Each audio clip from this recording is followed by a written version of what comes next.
Welcome to a very special live recording of the Intersect Ed podcast, where the stories of public education policy and practice meet. I'm your host, Morgan Smith. Today, the morning of November 14th, I am joined by three guests in Austin at the Texas Tribune Festival to discuss an innovative long-term strategy aimed at increasing revenue for Texas public schools, an education endowment fund. Let's meet our guests now. This is Libby Cohen, Executive Director of Raise Your Hand Texas. David DeMatthews. I am a professor in the College of Education at the University of Texas at Austin. Mark Estrada, Superintendent of Schools in Lockhart Independent School District. Hi, everyone. Thanks for being here this morning. We're really excited to be up here on stage to discuss a possible new strategy for funding public education, an education endowment fund. So, Libby, I wanted to start with you to see if you could describe the concepts behind the Legacy Education Fund, as we've been calling it, and talk a little bit about why now is the right time to be having this conversation. Thanks, Morgan. And I'm excited to be here with esteemed colleagues like Mark and David. So looking forward to the conversation. So the Legacy Education Fund would be a new endowment for public education in Texas that would provide a continuously increasing source of revenue for public schools. So the use of an endowment to fund public education is not revolutionary. It's something that happens in lots of states all across the country. In fact, Texas does have an endowment already, the Permanent School Fund. The really important twist here is that we'd like to structure this endowment such that the money that it brings to public schools would actually grow over time, which is different from any of the existing revenue sources currently on the books for Texas public schools. So we can talk as we go on a little bit about the difference between supplemental funding and supplanting funding, which is a big term in sort of legislative school funding speak. But that's really the key here, is that continuously increasing source of funding for public schools. Why is now the right time? Well,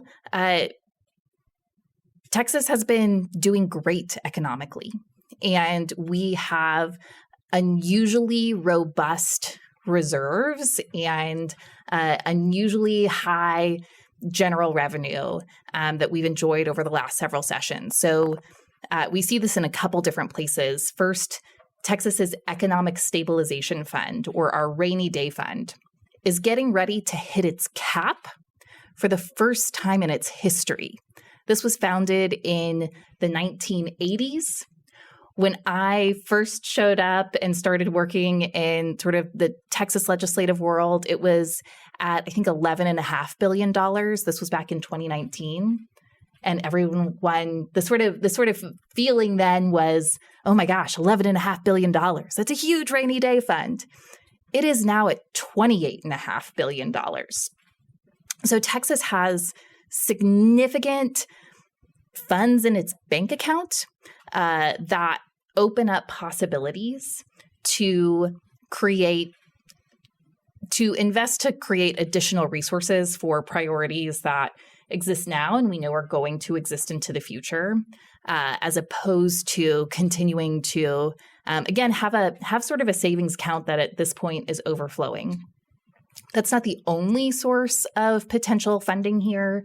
Texas also has had significant budget surpluses the last couple sessions, which suggests that there are any number of funding streams that this endowment could pull from.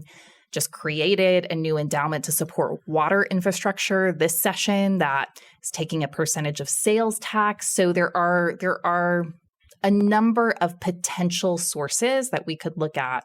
But in a moment of economic plenty, it would be wise for the state to think about how to do some really meaningful planning and investing for the future.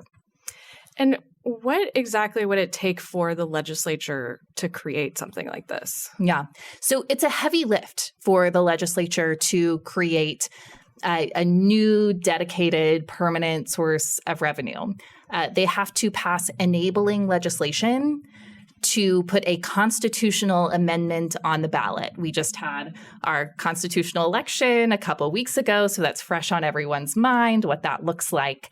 But that requires a 2/3 vote in both the House and the Senate. So it is a high threshold of kind of political will that we need before we can then send a proposition like this to Texas voters. Okay. And we'll continue to kind of get into the details of what this fund might look like, but I wanted to turn to David, our education policy professor here, to give us kind of a big picture look at how does funding in Texas public schools compare to other states, and what kind of research is out there that links funding to student achievement? Sure. So that's a great question. Funding really does matter. And Texas really is kind of lagging behind the rest of the country. And when we talk about comparisons for school finance purposes, we tend to look at it in 3 different buckets. So adequacy, so the extent to which there's enough money in the system to give every student the opportunity to reach a baseline level standard. There's effort. And so obviously some states have more robust economies, have rainy day funds and resources. Other states don't have that same degree of effort for a variety of reasons. And then there is an equity measure, right? And so it's not just about kind of the average funding per child, but in schools or districts where children have more intensive needs, is there resources to match those needs in schools? And so in Texas, we generally are in kind of the bottom 10 states in terms of both adequacy, so that kind of basic kind of funding level, the effort based on how much resources we have, and our state does have a great deal of resources, and in terms of equity. All of those have been kind of historic struggles in the state. We kind of fluctuate on these measures. Different economists, different ed policy researchers kind of, have different measurement tools, but all in all, we have a good amount of resources in our state. We are not dedicating the same sort of resources to public education that we see in a lot of other states, despite the fact that for Texas, it wouldn't be that much of a financial strain. And how much does funding matter when it comes to student achievement? It matters a lot. So, there has been a few very popular economists that will travel the country talking about how funding doesn't matter. But it's a really pretty straightforward finding. Researchers, both in education and in economics, consistently find that funding does matter. They find a direct relationship between how well schools are funded and student achievement outcomes. But it also matters how you spend that money, right? And so just because you have resources doesn't automatically mean that test scores go up, right? The state, districts, schools, teachers, they all have to make wise decisions with those funds. But it truly matters. And it matters beyond just kind of talking about STAR scores. And I feel like a lot of times in Texas, we get so caught up on STAR scores. And even though funding matters for STAR, it also matters for students with disabilities. In our state, we have really struggled to ensure that there are high quality special educators in every school. The state has reported for more than 2 decades to the Department of Education staffing shortages for special education teachers and the related service providers that could provide a variety of more intensive services for students. And so we have a large group of students with the most intense need, and because of, in part, poor investments, we're struggling to get a qualified workforce and keep them on the job. And so funding provides an opportunity both to improve technology, improve, the access to quality resources, but also ensuring that there is a stable, qualified workforce that can work together. They can grow. Schools need time. Teachers need time to build relationships, to coordinate, to serve students with the most intensive needs. And so for a while now, we've really been struggling in Texas with serving students with the greatest needs because those investments just haven't been there. And when in states that make those investments, guess what we see? We see better outcomes for all students, but we also see them for students that have the most intensive needs. So those resources, they really matter. Yeah. And Mark, you're a superintendent. The things we're discussing up here are realities for you every day, and these types of decisions. Can you tell us a little bit about Lockhart ISD and just what your thoughts are on the Legacy Education Fund, if you think this is something that could help Texas public schools? Yes, first, thank you for the opportunity. I'm happy to be here and talk about what's happening across school districts across the state. In Lockhart ISD, there are countless things happening that are great today in classrooms. Our teachers are working incredibly hard. Our principals are working incredibly hard. Our students, of course, are doing and accomplishing great things. And I think that's true in public schools across the state. And I think it's the reason why I'm so passionate about the need for continued investment. When something you see every day working, when you see kids being highly successful, teachers being successful, you can't help but be encouraged to want to do more and continue to make those investments. Because at the same time, we need to do more. Lockhart ISD is a growing district. We're just outside of Austin, Texas, and while we're close to Austin, we're also pretty far from Austin in terms of resources and those types of things. But I think that in my reflection, we need more predictability. I think that is something that is a big challenge for school districts. I'll give you a quick example. Every February, it's my birthday, so I'm kind of happy about it.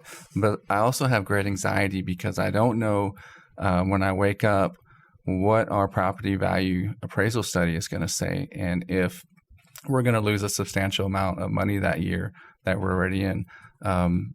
Every year, the Texas funding system is so complicated. There are so many wrinkles and turns that it's not like we just create a budget and then we know and we can predict how much money is coming. There's such complexity to it that I think that we have to provide more predictability in it. I think that the Legacy Fund is ambitious, but in my personal opinion, maybe not ambitious enough. When I hear Dr. DeMatthews talk about, that we're in the bottom 10 across the United States in supporting our public schools financially, Libby, when you're talking about the access to funds that the state has, and I know I read about it all the time. We see state leadership constantly saying we're the 8th strongest economy in the world if we were a nation. That is kind of hard to hear that and then see that we're in the bottom in investment of public education. So I just think that we have to recognize the great things that our teachers are doing and stop taking them for granted. I heard you say one time, exploiting teachers' goodwill and passion and calling for the job, and really supporting them with the financial needs that they deserve. Yeah. Libby, I can think of a lot of questions about, how a funding mechanism might work, what agency would administer it, how would the actual funding work? Would it be attendance-based? Is there a role for the private sector anywhere? Talk about some of the opportunities that policymakers have to come up with a strategy that's just very tailored to their goals for public education in Texas. Certainly. You're exactly right that there would be a lot of questions and details for the legislature to figure out. And Raise Your Hand has been very intentional about wanting to hold space to have a really robust conversation about how this fund could be used to the best effect, rather than trying to be overly prescriptive about what this has to look like. That said, I think the most important conversation that lawmakers would have to have would be what the money would go towards, what efforts should be supported. And there are any number of really worthy and important needs within our public education system. So just to pick up on sort of two themes that Mark and David have mentioned, could you use a fund like this to actually ensure more predictability year to year for school districts, especially some of those for whom those differences in property value appraisals can be really meaningful? Special education, one of the most important and some of the most inspiring work that public schools do is providing meaningful education opportunities to every single kid in Texas, including kids with learning differences, kids with all kinds of disabilities. That's some of the best work that happens in public schools. And it's also expensive.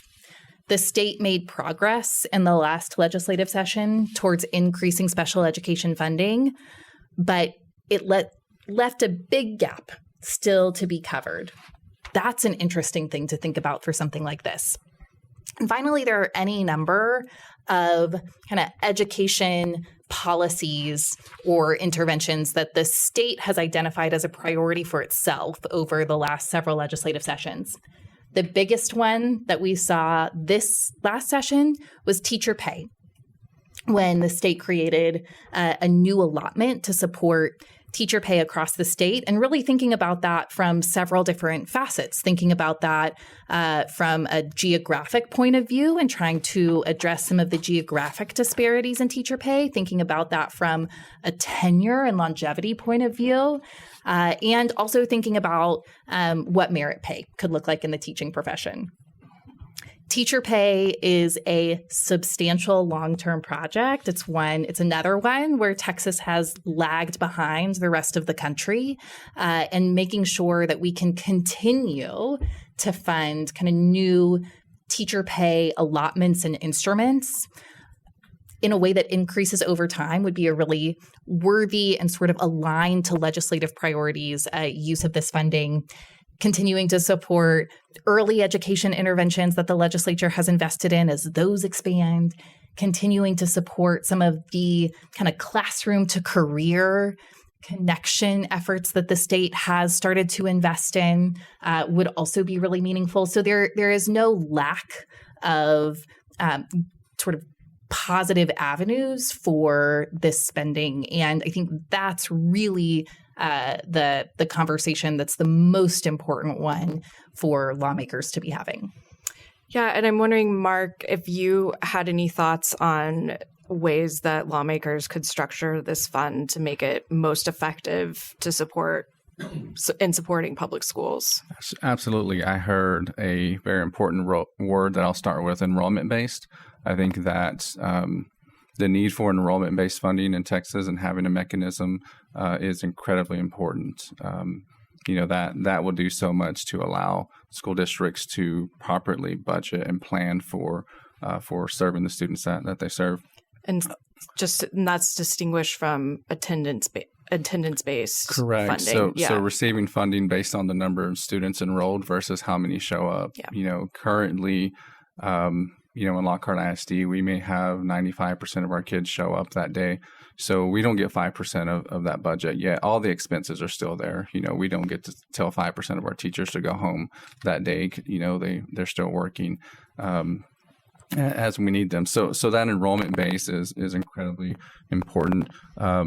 Having weights by student need, I think, is another thing that conversation would need to happen because there are students with different needs, and sometimes the funding needs to support that. I think that regionally, one of the things that I've learned as I talk to colleagues across the state is that the cost of living is different in different regions in Texas. One service may cost Lockhart a different amount of money than it may cost someone in West Texas or in Dallas or in Houston. So acknowledging that, I think, is important in any new funding system that we may create. I think being thoughtful and intentional about how inflation impacts school budgets is something that we've learned the last 5 years, especially, of how important that is to create a system that is being mindful of that fact. And I think last but certainly not least is that this funding has to be supplemental. Providing funding that is just supplanting in other ways and shifting dollars, but the net value to school districts stays the same. I think that has to be addressed from the beginning. Yeah. And David, there are some people out there, I don't know if they're in this room or not, but who might see an idea like the Legacy Education Fund floated and say, wait a second. I saw headlines that the legislature just gave public schools a historic $8.5 billion increase. Why do they need more money? Can you break down for us just what that increase actually meant in practical terms for Texas public schools? Sure. So it's important to take the $8.5 billion, which it's something. It's helpful to get something, especially if districts have been starved for a while, and if costs have been increasing, if we've been having more challenges staffing positions. But a large part of that $8.5 billion went to teacher raises and staff salaries, which is really important. We want to recognize the value and contribution, and really we want to elevate the teaching profession as much as possible. Even with that investment, Texas still lags behind most states in terms of average teacher pay. And obviously, cost of living in Texas has changed quite significantly in the last 6 years, even since there was a kind of a big school funding increase. And so a big portion of it went there. This wasn't really flexible for a lot of school districts, but it was helpful. There's been additional investments into special education because really the state system has really been struggling in a variety of ways.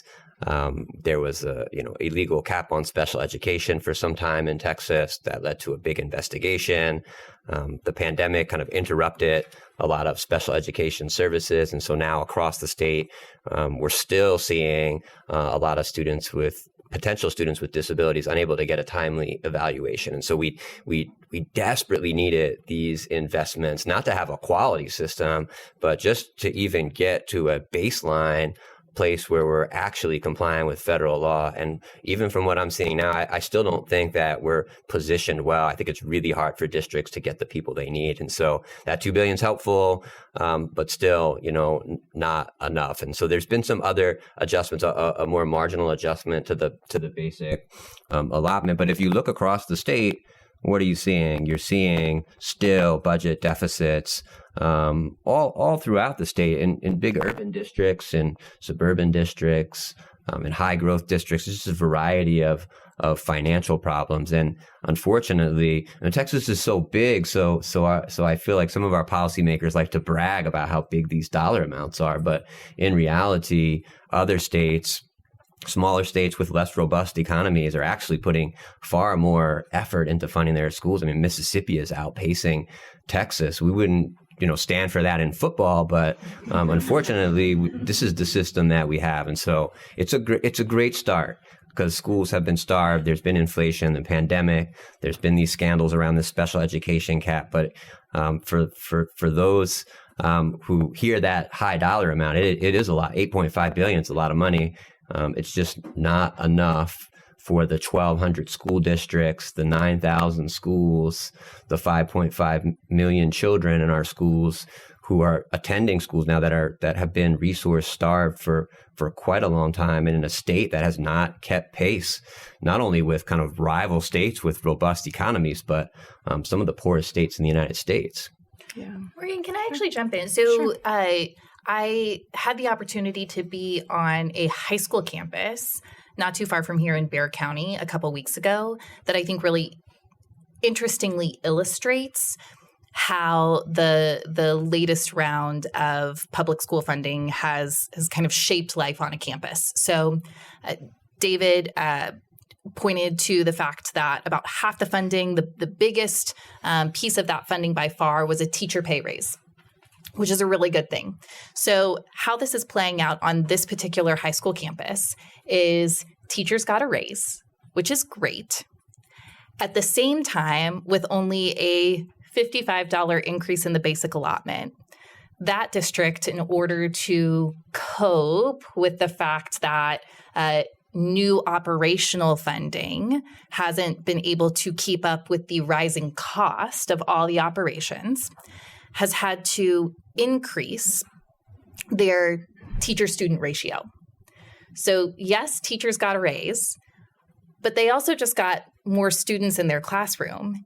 And because of the way that changing that teacher-student ratio impacts scheduling, all the teachers just lost a planning period.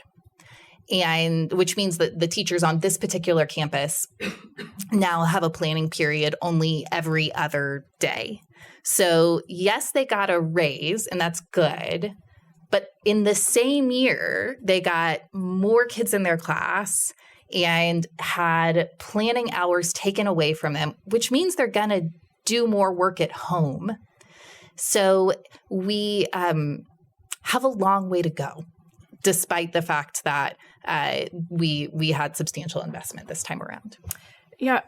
Mark, can you offer a little insight? I mean, what has the funding increase looked like in your school district? Actually, I was going to jump in because when I hear, the $55 in Lockhart ISD, and this is one of my major concerns with the Texas system, is so complicated. We didn't receive that $55.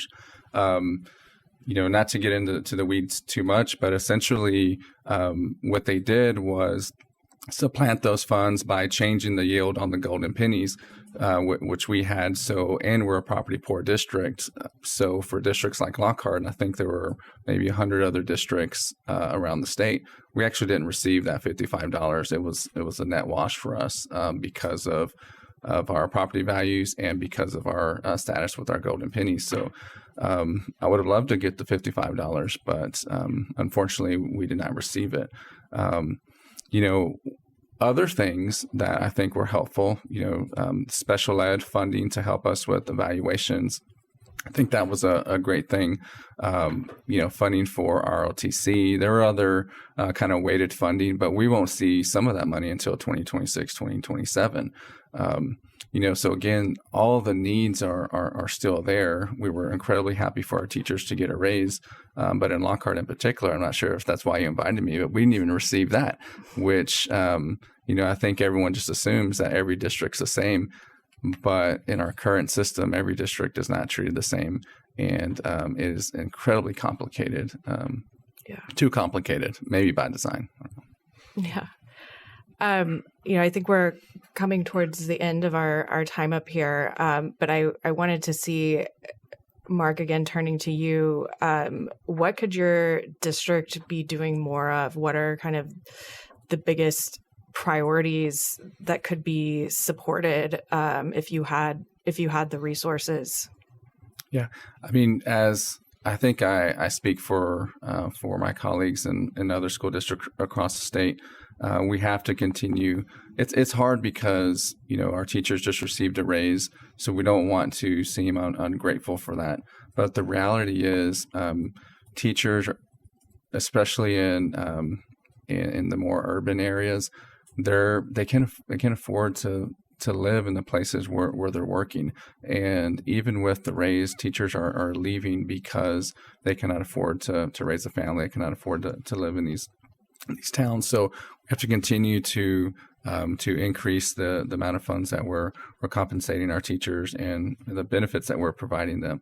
Smaller class sizes has to be a priority, not just at the secondary level, but at elementary as well. I think that for a district like Lockhart, who's fast growth, we continue to that becomes hard to predict how many kids are going to show up. So we're staffing based on last year's numbers and predicted enrollment increases, but sometimes more kids show up, and we're having to strategize on that because we don't have the funds that we can say, okay, we're going to add all these teachers because this many kids are going to come.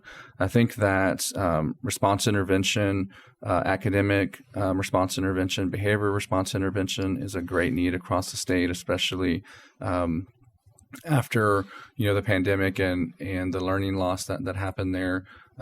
We have to continue to invest to support our kids.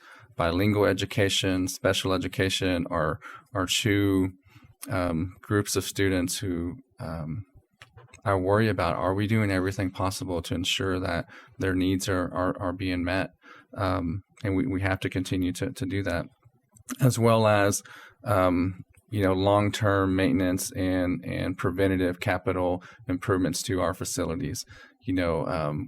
We currently have a school in Lockhart that just celebrated its 75th year, and I think we've done a good job of